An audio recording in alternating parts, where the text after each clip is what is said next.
सामने ये पहला क्वेश्चन, निम्न में से कौन पूर्ण स्तंभ परजीवी हैं? ऑप्शन विश्वकर्म, चंदन, अमरबेल, रेफ्लेशिया। तो इसका सही आंसर होगा दोस्तों option number C is correct. स्तंभबेल, अमरबेल पूर्ण रूप से स्तंभ परजीवी हैं। तो इसका सही आंसर कौन सा होगा? Option number C is correct होगा। अगला क्वेश्चन आपके सामने, क्वेश्चन नंबर सेकेंड, गुलाब का पौधा अपने जैसा का एक नया पौधा किसके माध्यम से तैयार करता है? फूल, जड़, तना, पत्ता। तो इसका सही आंसर होगा दोस्तों option number C is correct. तने के माध्यम से गुलाब का पौधा अपने जैसा एक नया पौधा तैयार करता है। Option number C is correct होगा। अगला क्वेश्चन आपके सामने, एक कोशिकीय सूक्ष्म जीव हैं स्पाइरोगाइरा, विषाणु, पैरामीशियम, हाइड्रा। तो इसका सही आंसर होगा दोस्तों option number C is correct. Paramecium है जो एक कोशिकीय सूक्ष्म जीव हैं। नेक्स्ट क्वेश्चन आपके सामने, उद्योगों में निम्नलिखित सूक्ष्म जीव में से कौन सा एक प्रकार सर्वाधिक व्यापक रूप से उपयोग में आता है? जीवाणु, जीवाणु और कवक, जीवाणु और शैवाल, जीवाणु, सूक्ष्म, शैवाल और कवक। तो इसका सही आंसर होगा दोस्तों option number D is correct होगा। जीवाणु, सूक्ष्म, शैवाल और कवक। उद्योगों में निम्नलिखित सूक्ष्म जीव में से जीवाणु, सूक्ष्म, शैवाल और कवक एक प्रकार सर्वाधिक व्यापक रूप से उपयोग में आता है। नेक्स्ट क्वेश्चन की ओर जाने से पहले मैं आपको बता दूं, अगर इन क्वेश्चनों को आपको पीडीएफ चाहिए तो दोस्तों हमारे Telegram channel today exam classes को ज्वाइन कीजिएगा, जिसका लिंक है वो आपको इस वीडियो के डिस्क्रिप्शन बॉक्स में दे रखा है। मनुष्य की जैविक घड़ी कहलाती है पीनियम, काई, थाइमस, थायराइड, हाइपोथैलेमस। तो इसका सही आंसर होगा दोस्तों option number A is correct. मनुष्य की जैविक घड़ी है वो पीनियम, काई कहलाती हैं। अगला क्वेश्चन, भीषण सर्दी में ठंडे देशों में पानी की पाइपें फट जाती हैं क्योंकि जमने पर पानी फैलता है। पानी की पाइपों के संकुचन के कारण, उच्च वायुमंडलीय दाब के कारण, उपयुक्त सभी के संयुक्त प्रभाव से। तो इसका ऑप्शन सही होगा दोस्तों option number A is correct होगा, क्योंकि जमने पर पानी फैलता है। भीषण सर्दी में ठंडे देशों में पानी की पाइपें फट जाती हैं क्योंकि जमने पर पानी फैलता है। अगला क्वेश्चन आपके सामने, एक नक्षत्र का रंग निर्भर करता है उसकी सूर्य से दूरी पर, त्रिज्या पर, घनत्व पर, पृष्ठीय ताप पर। तो इसका सही ऑप्शन होगा दोस्तों option number D is correct. पृष्ठीय ताप पर निर्भर करता है किसका? एक नक्षत्र का रंग। अगला क्वेश्चन, लंबी दूरी के बेतार संचार के लिए अपेक्षित तरंगे हैं अवरत तरंगे, पराबैंगनी किरणें, रेडियो किरणें, सूक्ष्म तरंगे। तो इसका सही ऑप्शन होगा दोस्तों option number B is correct. पराबैंगनी किरणें लंबी दूरी के बेतार संचार के लिए अपेक्षित पराबैंगनी किरणें होती हैं जो एक माध्यम से दूसरे माध्यम के संचार को बहुत लंबी दूरी तक आह्वान करती हैं। अगला क्वेश्चन आपके सामने, निम्नोक्तक में से ध्वनि को वेग सर्वाधिक किसमें होता है? जल, वायु, इस्पात, लकड़ी। तो इसका सही आंसर होगा दोस्तों option number C is correct. इस्पात में सबसे ध्वनि का वेग सर्वाधिक होता है।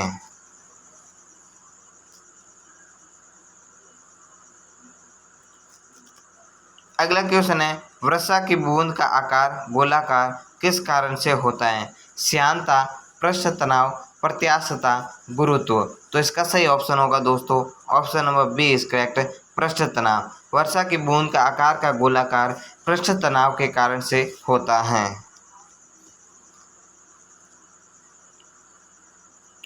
नेक्स्ट क्वेश्चन आपके सामने, शरीर की सबसे बड़ी ग्रंथि कौन सी है?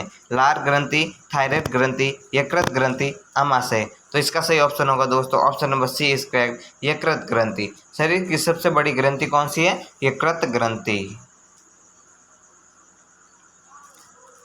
नेक्स्ट क्वेश्चन, मनुष्य में मादा जनन अंग के किस हार्मोन का स्त्राव होता है? एस्ट्रोजन, प्रोजेस्टेरॉन, रिलैक्सेशन, सभी कथन सत्य है। तो इसका सही ऑप्शन होगा दोस्तों option number C is correct relaxin. मनुष्य में मादा जनन अंग के रिलैक्सिन हार्मोन का स्त्राव होता है। Option number C is correct होगा। नेक्स्ट क्वेश्चन, मनुष्य में ऐसी गतियों का नियंत्रण किसके द्वारा होता है? सेरिब्रम, थायराइड, सेरिबेलम, इनमें से कोई नहीं। तो इसका सही ऑप्शन होगा दोस्तों option number A is correct cerebrum. मनुष्य में ऐसी गति का नियंत्रण है वो सेरिब्रम द्वारा होता है। अगला क्वेश्चन आपके सामने, शरीर का तापक्रम कहाँ नियंत्रित होता है? Spinal cord, cerebellum, hypothalamus, pituitary. तो इसका सही आंसर होगा दोस्तों option number C is correct hypothalamus में शरीर का तापक्रम नियंत्रित होता है। अगला क्वेश्चन आपके सामने, अमीबा में भोजन का अंतर्ग्रहण किसके द्वारा होता है? कूटपाद, कोशिका मुंह, सील या गुदा द्वार। तो इसका सही आंसर होगा दोस्तों option number A is correct कूटपाद के द्वारा अमीबा में भोजन का अंतर्ग्रहण होता है, जिससे अमीबा जीव हैं जो भोजन की ग्रहण करता है वो कूटपाद के माध्यम से करता है। नेक्स्ट क्वेश्चन आपके सामने, विलियम शेक्सपियर के नाटक ओथेलो में ओथेलो की पत्नी का नाम क्या है? तो इसका सही आंसर होगा दोस्तों Desdemona, Elizabeth Bennet, Helen, Desdemona, Julian. तो इसका सही आंसर होगा डेस्डेमोना। अगला क्वेश्चन, इनमें से कौन सी गैस हवा में से भरी जाती है? भारी हैं? Carbon monoxide, neon, methane, carbon dioxide. तो इसका सही आंसर होगा दोस्तों option number D is correct. Carbon dioxide है वो गैसों में से सबसे भारी गैस होती है। कौन सी है? Carbon dioxide, CO2। अगला क्वेश्चन आपके सामने, इनमें से कौन सा तत्व धातु है? Sulphur, silver, carbon, chlorine. तो इसका सही आंसर होगा दोस्तों option number B is correct silver है जो तत्व है। कौन सा है? धातु है। अगला क्वेश्चन, न्यूक्लियस में परमाणु क्रमांक एटॉमिक नंबर को दर्शाता है। Proton, neutron, electron, hydron. तो इसका सही ऑप्शन होगा दोस्तों option number A is correct proton को दर्शाता है।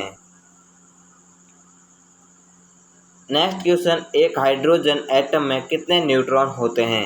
1, 2, 3 या कुछ नहीं। तो इसका सही ऑप्शन होगा दोस्तों option number D is correct कुछ भी नहीं होते हैं। एक हाइड्रोजन एटम में कुछ भी न्यूट्रॉन नहीं होते या न्यूट्रॉन होते ही नहीं हैं।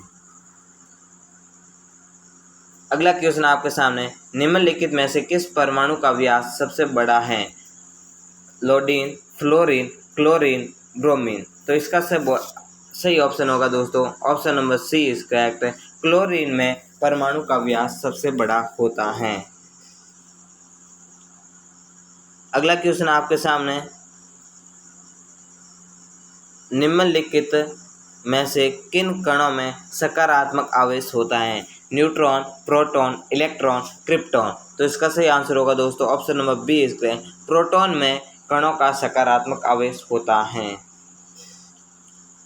अगला क्वेश्चन आपके सामने, इलेक्ट्रॉन में समतुल्य प्रतिदरों कणों को कहा गया है? Neutron, anti electron, proton, positron. तो इसका सही आंसर होगा दोस्तों option number D is correct positron. Electron के समतुल्य पार्थिव कणों को प्रोजीस्टॉन कहा गया है। क्या कहा गया है? प्रोजीटॉन। नेक्स्ट क्वेश्चन आपके सामने, सूर्य की ऊर्जा किस माध्यम से उत्पन्न होती है? एटम फिशन, सोलर एनर्जी, उष्मा विद्युत या ग्रेविटेशनल एनर्जी। तो इसका सही आंसर होगा दोस्तों option number C is correct उष्मा विद्युत से सूर्य की ऊर्जा उत्पन्न होती है। नेक्स्ट क्वेश्चन आपके सामने, एक ऑक्सीजन परमाणु में कितने संयोजी इलेक्ट्रॉन होते हैं? 2, 6, 8 या 16। तो इसका सही आंसर होगा दोस्तों option number B is correct एक ऑक्सीजन परमाणु में 6 संयोजी इलेक्ट्रॉन होते हैं। नेक्स्ट क्वेश्चन आपके सामने, इसमें से कौन सी एक रासायनिक प्रतिक्रिया नहीं है? डेक्यूपोजिशन, ऑक्सीडेशन, ग्रेविटी, हाइड्रोलिसिस। तो इसका सही आंसर होगा दोस्तों ऑप्शन नंबर सी इसका ग्रेविटी, गुरुत्व। गुरुत्व एक रासायनिक प्रतिक्रिया नहीं होती है। अगला क्वेश्चन, इनमें से कौन सा रासायनिक परिवर्तन का एक उदाहरण है? ऊर्ध्वपातन, स्पष्टीकरण, निष्क्रियकरण, आसवन। तो इसका सही आंसर होगा दोस्तों ऑप्शन नंबर सी इसका निष्क्रियकरण है, जो रासायनिक परिवर्तन का एक उदाहरण है। अगला क्वेश्चन आपके सामने, ऑक्सीकरण प्रतिक्रिया में निम्नलिखित में से क्या होता है? इलेक्ट्रॉन में वृद्धि, इलेक्ट्रॉन में कमी होती है, प्रोटॉन में वृद्धि होती है, प्रोटॉन में कमी होती है। तो इसका सही आंसर होगा दोस्तों ऑप्शन नंबर बी इसका इलेक्ट्रॉन में कमी होती है। किस प्रतिक्रिया के तहत? ऑक्सीकरण प्रतिक्रिया के तहत। अगला क्वेश्चन आपके सामने, वह एकमात्र धातु कौन सी है जो कमरे में तापमान पर दरों में बदल जाती है? Mercury, bromine, chlorine, gallium. तो इसका सही आंसर होगा दोस्तों ऑप्शन नंबर बी इसका ब्रोमीन। ब्रोमीन एकमात्र ऐसी धातु है जो कमरे के ताप पर दरों में बदल जाती है। अगला क्वेश्चन आपके सामने, गर्म हवा में गुब्बारों में से कौन सी गैस प्रयोग की जाती है? Helium, propane, carbon dioxide, nitrogen. तो इसका सही आंसर होगा दोस्तों ऑप्शन नंबर ए इसका हीलियम। गर्म हवा में गुब्बारों में हीलियम गैस प्रयोग में की जाती है। अगला क्वेश्चन आपके सामने, निम्नलिखित गैसों में से किस में एक तीखी गंध होती है? Ammonia, carbon dioxide, oxygen, hydrogen. तो इसका सही आंसर होगा दोस्तों ऑप्शन नंबर ए इसका अमोनिया गैस में एक तीखी गैस होती है। अगला क्वेश्चन आपके सामने, उस प्रक्रिया का क्या नाम है जिसमें गैस सीधे ही ठोस में वस्तु सॉलिड में परिवर्तित होती है? Sublimation, deposition, condensation, evaporation. तो इसका सही आंसर होगा दोस्तों इवेपोरेशन। इवेपोरेशन उस प्रक्रिया का नाम है जिसमें गैस सीधे ही ठोस में वस्तु सॉलिड में परिवर्तित होती है। क्या नाम है? इवेपोरेशन। अगला क्वेश्चन आपके सामने, कच्चे माल से विभिन्न उत्पादों को अलग करने के लिए किस विधि का उपयोग किया जाता है? सरल आसवन, आंशिक आसवन, भाप आसवन, जौन आसवन। तो इसका सही आंसर होगा दोस्तों ऑप्शन नंबर बी इसका आंशिक आसवन को। कच्चे माल से विभिन्न उत्पादों को अलग करने के लिए आंशिक आसवन का उपयोग किया जाता है।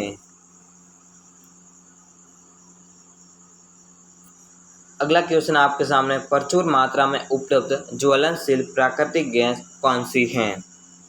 Propane, methane, ethane, butane. तो इसका सही आंसर होगा दोस्तों ऑप्शन नंबर बी इसका मीथेन। प्रचुर मात्रा में उपलब्ध ज्वलनशील प्राकृतिक गैस कौन सी है? मीथेन गैस है।